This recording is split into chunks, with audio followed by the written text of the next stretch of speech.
wabarakatuh. Saya Zaskia Juliananda dari 10 KT2 ingin mempresentasikan materi menerapkan prosedur mitigasi bencana alam. Mitigasi adalah upaya yang dilakukan untuk mengurangi risiko bencana. Langkah-langkah mitigasi bencana tsunami. Contoh mitigasi bencana tsunami, gunung berapi, mitigasi bencana gempa bumi, mitigasi tanah longsor. Langkah-langkah bencana tsunami. 1.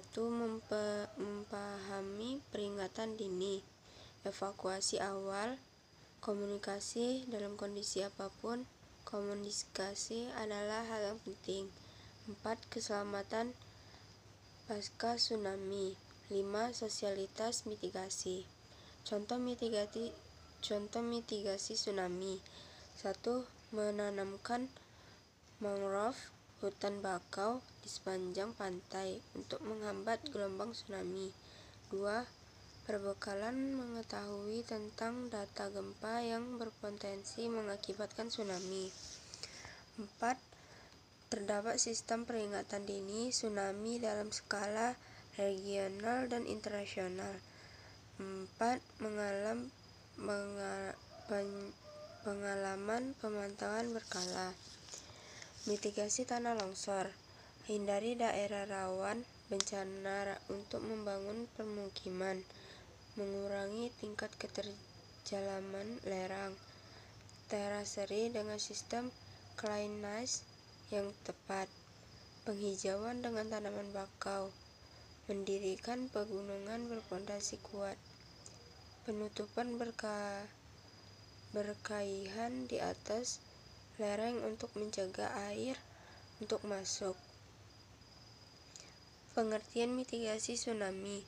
Hasil penelitian menunjuk bentuk mitigasi yang dilakukan secara struktural, yaitu penanaman mangrove, pembuatan jalur evakuasi, pembangunan tempat evakuasi sementara dengan jarak kurang lebih 500 meter dari pantai, membuat benteng sebagai pemecah ombak, dan memasang peringatan dini tsunami.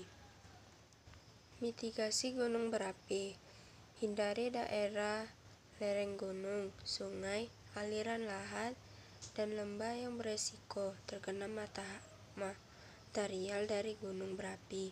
Pakailah masker, berpakaian tertutup, topi, kacamata pelindung jika kondisi mendesak.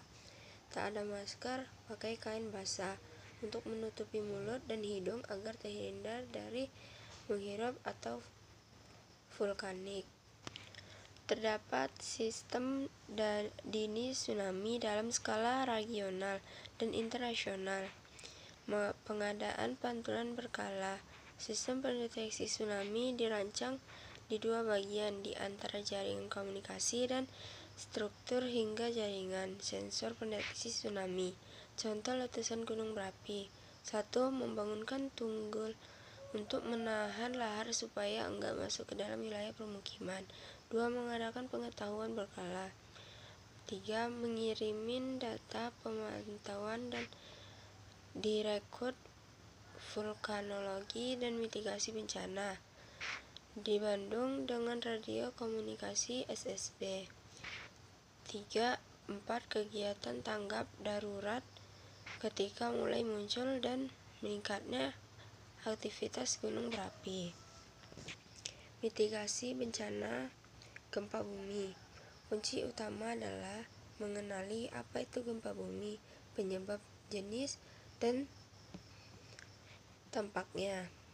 Pastikan struktur dan letak rumah dapat terhindar dari bahaya oleh gempa bumi.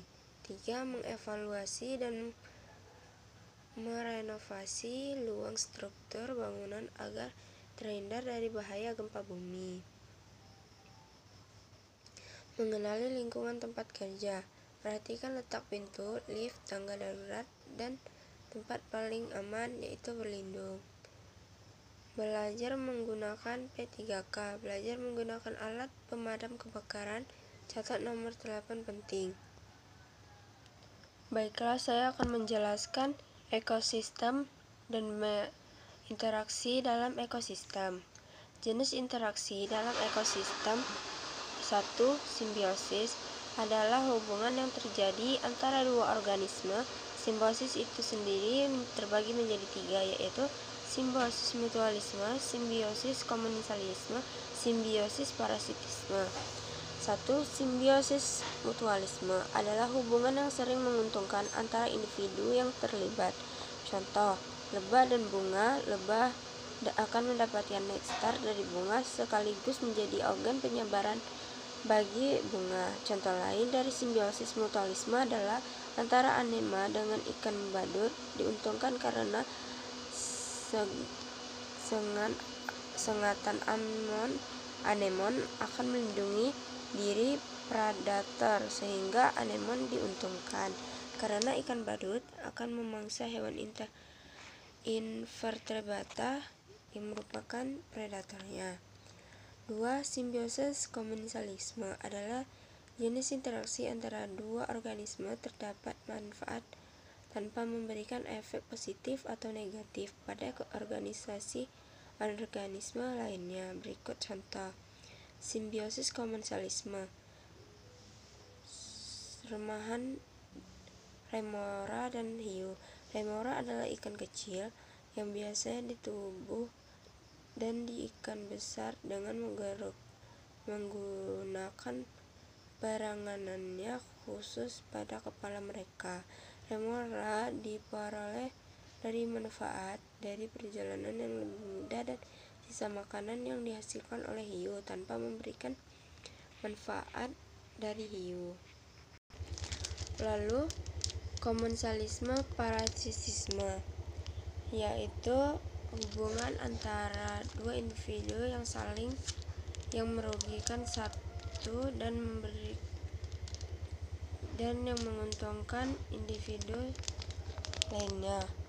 Contohnya, nyamuk dengan manusia. Nyamuk salah satu jenis dari serangga yang dapat menularkan penyakit kepada manusia. Ada beberapa penyakit yang dapat ditularkan dari gigitan nyamuk, seperti demam berdarah, malaria, demam kuning virus. Dan informasi tersebut kita dapat mengetahui bahwanya jenis interaksi yang terjadi antara nyamuk dan manusia merupakan contoh interaksi parasitisme. Baiklah, sekian presentasi dari saya. Wassalamualaikum warahmatullahi wabarakatuh.